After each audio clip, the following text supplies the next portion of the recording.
Sama saya Sandro Jabrik, wong ganteng sak donya, mohon untuk tidak menyebutkan nama dan identitas dalam peromongan ini karena Siap. peromongan ini saya naikkan dalam konten YouTube. Gimana, Mbak?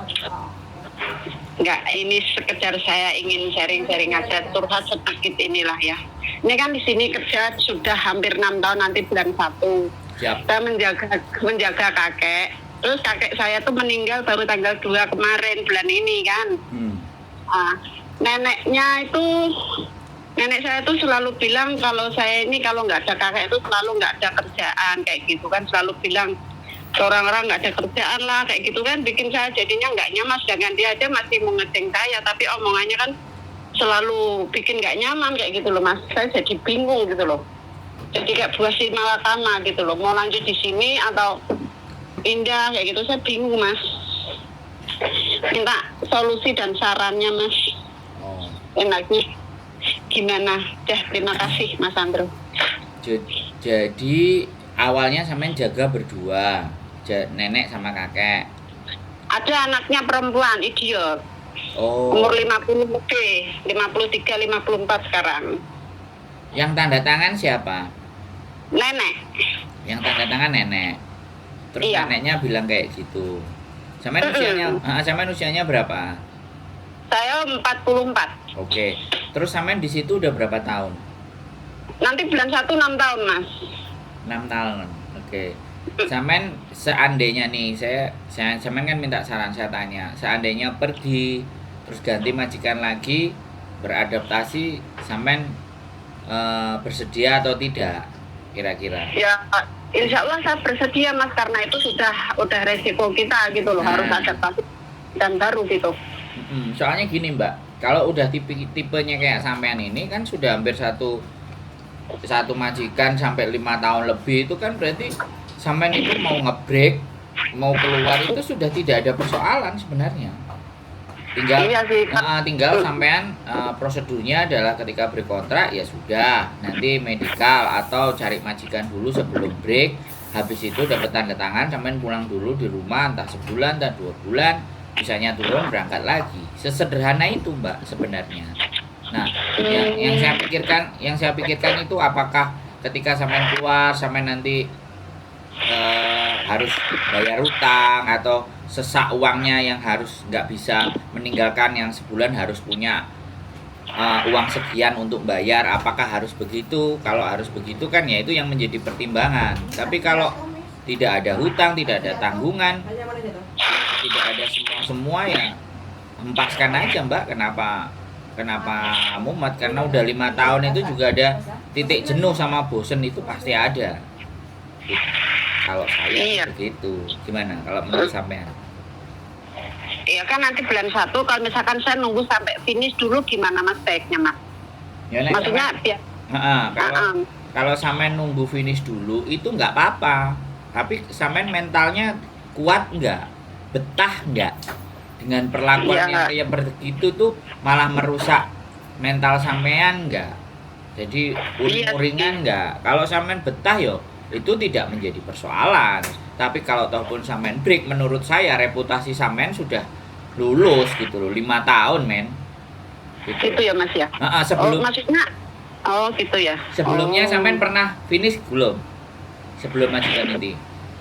Saya di Hong Kong yang pertama tuh 2011 3 tahun, Mas.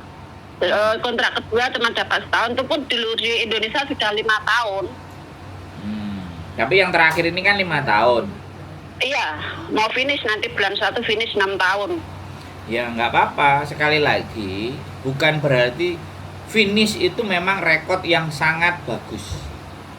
Ya, finish itu rekod yang sangat bagus. Tapi kalau mental kita yang kena, ya kan, kerja sudah nggak nyaman, ya kan, sudah isinya cuman uring-uringan, marah-marah, Pak BH, gondok. Ya, kalau majikan pas lagi ngomong kayak gitu ya rasanya air mata tuh kadang-kadang ya jatuh sendiri, ngelongso gitu loh, Mas. Tuh. Lah iya, Mbak, gini, sekali lagi di Hong Kong ini kan seperti ini, Mbak. Gampang-gampang susah. Ya kan? Iya. Di 5 tahun sampean bisa menjalani, tapi di ending mau akhir aja kok ada aja masalah, ya kan? Kok ada Iya. aja perangai dan perilakunya itu berubah-ubah dan bergeser-geser. Nah kan seperti itu yang menjadi persoalan kan Mbak. Maka dari itu kan, bagi saya kalau ini saya yang sampean mintain pendapat, kalau menurut saya kalau sampean memang masih tahan dan hati sampean masih kuat, ya apa ditahan. Tapi misalkan nanti kalau saya udah finish nanti bisa nggak cari majikan di tempat Mas Sandro? Jangankan kok finish, sampean break bulan depan aja atau sampean langsung keluar kasih duit majikan, cari majikan sekarang aja bisa kok, kenapa tidak? Gitu Karena ya. sampean bukan sampean bukan Iya. anak baru datang ke Hong Kong, masih ada potensi dan masih ada peluang. Ya nggak ada masalah kalau menurut saya, sehingga sehat mentalnya sampean terjaga nggak, aman nggak gitu loh. Yo. Ya di sini kerjaan juga kayak gini, majikan kayak gitu, tapi yang di rumah juga kadang bikin sakit hati sama Nah, makanya ini pengen cari jalan pintas, saya udah nggak sanggup gitu loh. jangan pakai jalan pintas, jangan ya. Keluarga nggak ada yang nge-support, nggak ada yang ngedukung, malah yang ada cuman manfaatin keadaan saya kayak gini loh. Saya yang nyupport sampean, saya yang memberikan dukungan. Sampean telepon saya angkat kok, sampean cerita saya dengerin kok, ya. Jangan, jadi sampean harus tanamkan ke dalam diri sampean itu berharga. Sehingga kalau diri sampean berharga itu banyak orang yang berharap. Nah sekarang tinggal sampeannya, sampean itu menjadi orang yang berharga. Itu terus bagaimana mereka memperlakukan orang yang berharga. Kalau mereka menganggap sampean tidak berharga dan hanya cuman dimintain, ya sudah, sampean juga bisa bales kayak gitu kepada mereka. Semuanya serba dibatasi, uangnya disimpan sendiri buat kesenangan sampean sendiri, bisa, nggak apa-apa. Itu bukan menjadi persoalan. Saya ngerti, kelihatannya sampean ada terlalu banyak beban, sehingga Iya. begitu masalahnya nenek tambahi bebannya sampean, kok kayak gini banget hidup saya, kan pasti begitu. Iya. Saya baru berat. Enggak lah, enggak Saya berat. rasa berat banget Mas. Beratnya kayak gini loh Mas ya. Nggak ada keluarga, bahkan suami pun nggak ada nge-support, malah yang ada dia ngediemin aku berbulan-bulan. Di telepon nggak pernah mau angkat kayak gitu loh. Jadi beban banget.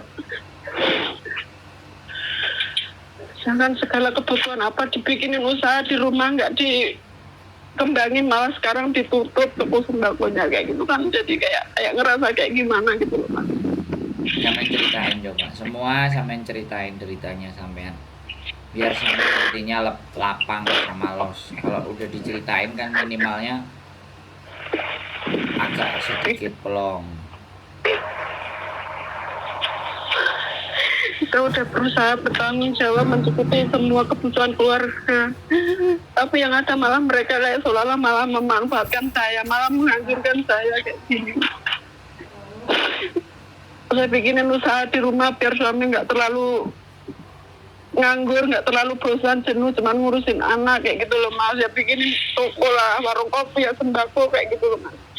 Tapi dari lebaran kemarin sampai sekarang warung juga nggak dibuka. Siapa yang nggak sakit hati? Masa sudah mati-matian di sini kerja, usahain cariin modal buat dia gitu loh.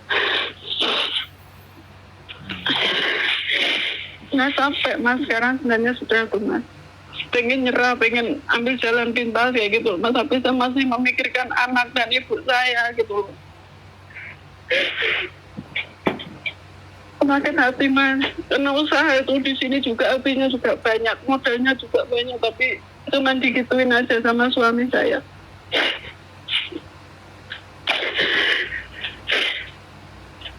Nggak kuat Mas, nggak sanggup, makanya saya tuh di sini udah berhadapan sama majikan kayak gini.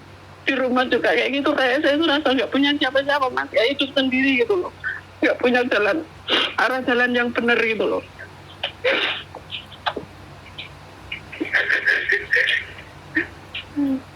Saya cuma pengen dengar suara anak saya juga nggak bisa, di telepon juga nggak ada yang mau angkat ya gitu.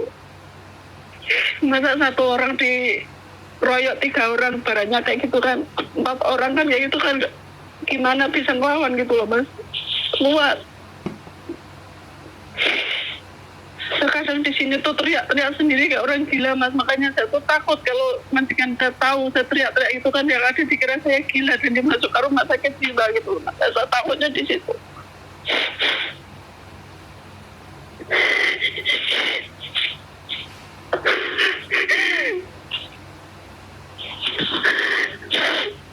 Keluarin semuanya Mbak, keluarin semuanya.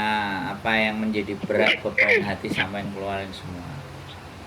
Malam-malam saya cuma bisa menangis dan berdoa Mas, supaya saya bisa dikasih kekuatan di sini, bisa menjalani hidup saya sehari-hari di sini Mas. Tapi kayaknya nggak kuat Mas, nggak sanggup kalau menghadapi semua ini sendirian Mas.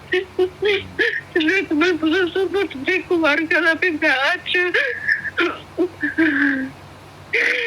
Yang bikin saya sakit hati kenapa usaha saya yang saya kasih modal berjuta-juta juta pun cuma dikituin aja, cuma dijadikan pajangan di pinggir jalan Mas.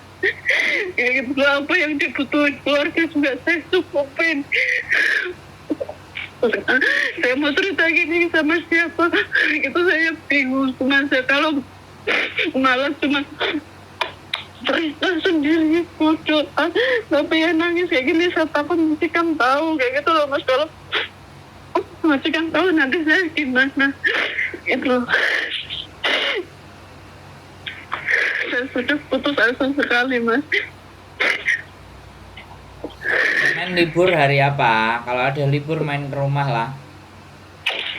Saya ini nggak tahu nanti minggu nanti kalau disuruh libur saya coba. Saya mau ajak teman ke tempat Mas Andro. Sampai minta. Iya. Yo gitu ya, minta libur ya. Iya, sampai minta libur. Oh gitu ya. Iya, menenangkan hati, menenangkan pikiran, berkumpul sama orang-orang yang memberikan dukungan, yang memberikan support. Jadi beban itu tidak bisa hanya dirasakan sendiri. Ya ini salah satu cara sampean membaginya kepada saya. Karena di dunia ini nggak ada orang yang mau dibagi kesusahan. Kalau saya buka, silahkan. Rumah saya terbuka buat siapapun. Mau mengeluh, mau menangis, di sini banyak perempuan. Kalau butuh bau untuk bersandar, menceritakan segala bentuk apa yang sampai rasakan, karena ya kehidupan kan harus dilewati Mbak. Iya. Sampai terlalu berharga kalau hanya bilang jalan pintas. Hidup sampean itu masih sangat berharga. Saya mendengar cerita sedih dan susah seperti ini kayak sampean itu nggak cuma 1-2 Mbak.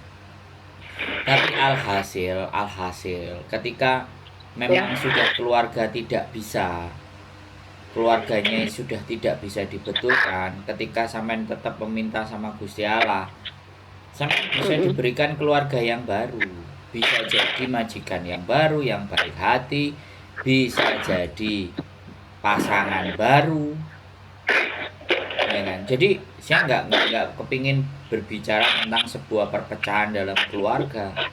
Tapi kalau sampean sudah merasa apapun yang sampean lakukan tidak direspon, tidak dihargai, tidak dianggap, kenapa harus dilanjutkan, kan seperti itu. Tapi saya berharap tolong jangan dalam posisi yang emosional hari ini. Tunggu nanti semuanya berangsur baik dan tenang, dan semua bisa melewati kok. Sampean cuman nggak ada temen aja. Kalau sampean datang ke sini, di sini kita semuanya memberikan support kok. Rumah saya yang sebelumnya itu di kos BB sempit 3 orang 4 orang. Di sini 20 orang aja datang ya. Di mana Mas Andro? Tampung. Di daerah mana Mas? Di Kamtin. Kamtin tuh mana ya? Kamtin itu mau ke Yunlong.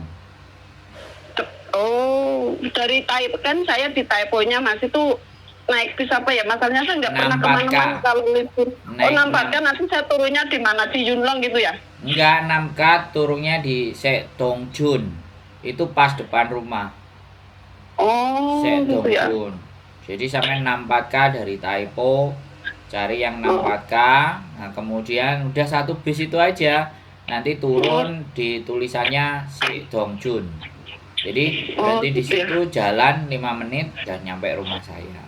Nanti Oh, pulangnya deket. balik lagi naik 64K ya udah. Terus sampean mau turunnya di mana di Taiponya. Oh, Nggak iya, ada iya, iya, iya. masalah, Mbak. Memang kalau memang butuh teman ya iya. Sampean memang butuh teman, sampean butuh refresh, Iya, sampean Mas. butuh orang untuk bercerita mengeluarkan isi kepalanya sampean supaya nggak budek di dalam. Makan Iya. sego pecel, kita makan rame-rame. Enggak kan saya di sini selama jaga kakek kan saya liburnya kan bahkan sampai 6 bulan sekali Mas. Nah itu Nenek dia.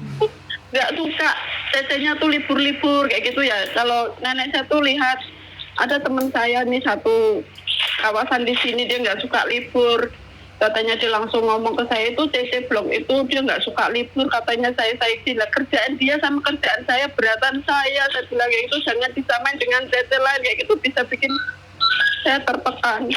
Niko saya telepon bentar ya Mas ya. Ya, angkat aja dulu. Wei.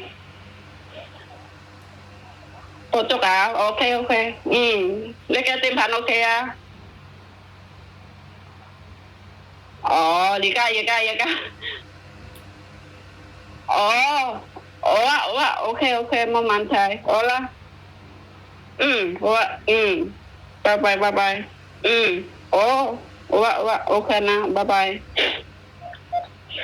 Kayak gini loh. Dia pulang awal kayak gini saya nggak masalah, yang penting itu jangan selalu ngomong lele kentahang le dede muyi coba semua dengan teman-temannya pun selalu diajak ngomong kalau nggak ada kakeknya itu saya selalu banyak waktu nganggur nggak ada kerjaan kayak gitu sakit banget. Ya, karena perasaan sampean di Indonesia seperti itu, jadi omongan nenek itu masuk ke dalam. Iya mungkin ya Mas ya. Kan mungkin orang itu nggak mungkin sensitif kalau dia tidak lagi dalam punya masalah. Iya Mas. Jadi Iya coba kalau saya dikasih libur nanti saya coba main ke. sampean minta Mbak, jangan dikasih, sampean minta ya. Iya. Ya, sampean mau refresh ganti majikan baru. Kalau sampean mumet ndase, makanya sekali lagi dipikirin ya. Kalau memang pulang di rumah tidak memberikan support dan dukungan, ya sekali lagi sampean itu kan butuh pulang untuk membicarakan. Iya. Ini maunya apa ini keluarga? Suami kamu maunya apa? Anak-anak maunya apa? Kalau semuanya memang nggak ada maunya dan membenci saya, ya sudah, selesaikan sekalian. Iya Mas. Balik lagi ke Hongkong, cari suami lagi di Hongkong, lambah lebih manjur. Saya rusak loh ya, saya ngomongnya ini rusak karena begini loh Mbak. Nggak apa-apa. Saya itu begini, seseorang yang sudah tersakiti dan luka mendalam, itu kadang butuh kita benturkan kepalanya agar sadar bahwa dunia ini terlalu bagus, terlalu indah untuk kita hanya menyakiti diri kita sendiri gitu loh Mbak. Iya. Masih banyak potensi di luar sana. Sampean kerja ya juga masih gajian. Sampean mau beli emas segerambyeng itu juga bisa. Sampean mau jalan-jalan ke luar negeri bisa. Makan es campur bisa.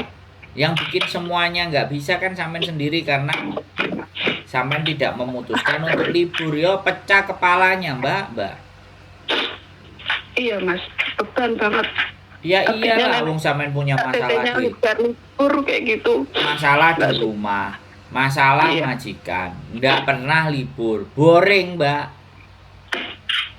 Makan gado-gado, makan sate, makan rujak. Mungkin kalau dihitung setahun paling baru 2 kali, 3 kali. Mana terus hidup sampean bahagia Mbak? Iya sih, bener. Ya bukan iya sih, karena sampean fokus kerjanya dikasih ke sana, sananya nggak amanah. Kelar lah hidup sampean. Stres. Iya Mas, dihancurkan hidup saya sama keluarga saya. Nah, saya nggak menyalahkan sekali lagi. Maka dari situ makanya kenapa saya selalu bikin konten. Saya membuat konten bahwa kalian semuanya itu terlalu berharga untuk disakiti. Bahkan menyakiti diri kalian sendiri itu terlalu berharga gitu loh, Mbak. Di sini yang menghasilkan segalanya, ya kan, diberikan yang ada di sana, ya kan. Pertanyaan, kamu baik nggak, kamu sehat nggak, jangan lupa beli vitamin, uangnya nggak usah dikirim semua, dikirimnya sekian aja, sisanya kamu tabung sendiri. Hal seperti itu nggak banyak yang dialami sama teman-teman.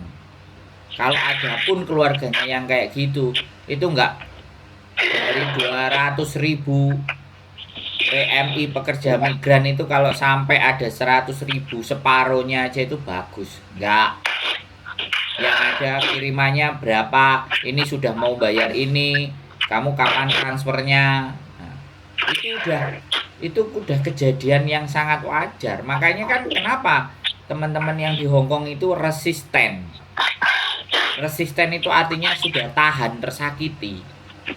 Iya. Ujian itu terlewati semua gitu, dan akhirnya kadang-kadang keras buat dirinya sendiri aja, keras gitu.